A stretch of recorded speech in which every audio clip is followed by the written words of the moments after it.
హిందువులలో ఎన్ని దేవతలు ఉండ్రు? ఎంతమంది దేవుళ్ళు? 3 కోట్లు ఉండ్రా? ఎందుకున్నాయి? పెళ్లి చేసుకోవడానికి హనుమంతుడు ఉన్నాడు, 2 పెళ్లిళ్ళు చేసుకునేటోనికి ఇంకొక ఆయన దేవుడు ఉన్నాడు, మందు తాగేటోళ్ళకి ఓ దేవుడు ఉన్నాడు, ఎల్లమ్మ, పోషమ్మ, మైసమ్మ, కళ్ళు కొయ్యాలి, కోడి కొయ్యాలి అనేటోళ్ళకు ఉండ్రు, పప్పన్నం తినేటోళ్ళకు కూడా దేవుడు ఉండు. అవునా? అన్ని రకాల దేవుళ్ళు ఉన్నారు. కాంగ్రెస్ పార్టీ కూడా అన్ని రకాల మనస్తత్వాలు ఉండే అన్ని రకాల మనుషులను కలుపుకొని పోయే పార్టీ కాంగ్రెస్ పార్టీ. దేవుడి మీదనే మనకు ఏకాభిప్రాయం లేదు. ఒక ఆయన వెంకటేశ్వర స్వామికి మొక్తా అంటే ఒక ఆయన ఆంజనేయ స్వామికి మొక్తా అంటాడు, ఒక ఆయన లేదు లేదు నేను అయ్యప్ప మాలేస్తాను, ఇంకొక ఆయన అంటే లేదు నేను శివమాలేస్తాను, మూడో ఆయన అంటాడు. అవునా? ఇవన్నీ మనం చూస్తున్నాం కదా.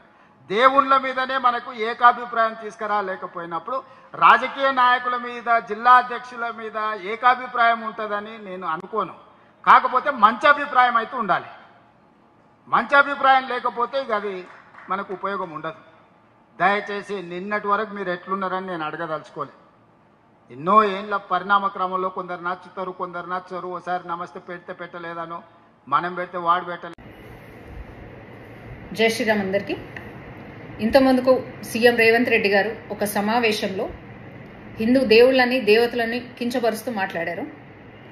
పెళ్లి కాని వాళ్ళకు ఒక దేవుడు, పెళ్లి అయి 2 భార్యలు ఉన్న వాళ్ళకు ఒక దేవుడు అనుకుంటూ చాలా దేవుళ్ళని, దేవతలను కించపరుస్తూ మాట్లాడారు. ఇది భారతీయ జనతా పార్టీ మహిళా మోర్చా చాలా తీవ్రంగా ఖండిస్తుంది.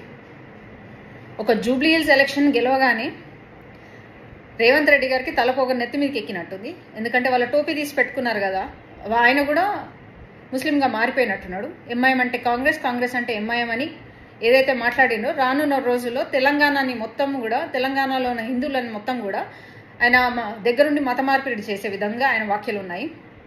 మీరు ఏదైతే మాట్లాడారో అది చాలా తప్పుగా మాట్లాడారు రేవంత్ రెడ్డి గారు. మీ స్థాయి వ్యక్తి అట్లాంటి మాటలు మాట్లాడకూడదు. మీరు హిందూ కాదా?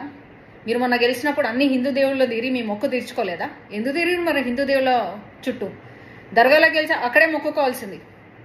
ఏదైతే దేవతలను కించపరుస్తూ మాట్లాడారో రేపటి నాడు అదే మహిళలు ఆది పరాశక్తిగా మిమ్మల్ని ఎదిరించే సమయం ఆసన్యమైంది. ఖబర్దార్ రేవంత్ రెడ్డి గారు. హిందువుల దేవతలు కానీ దేవుళ్ళ జోనికి వస్తే భారతీయ జనతా పార్టీ చేతులు ముడుచుకొని కూర్చోదు, మీకు తగిన గుణపాఠం చెప్తుందని ఈ సందర్భంగా తెలియజేస్తున్నాను. జై శ్రీరామ్.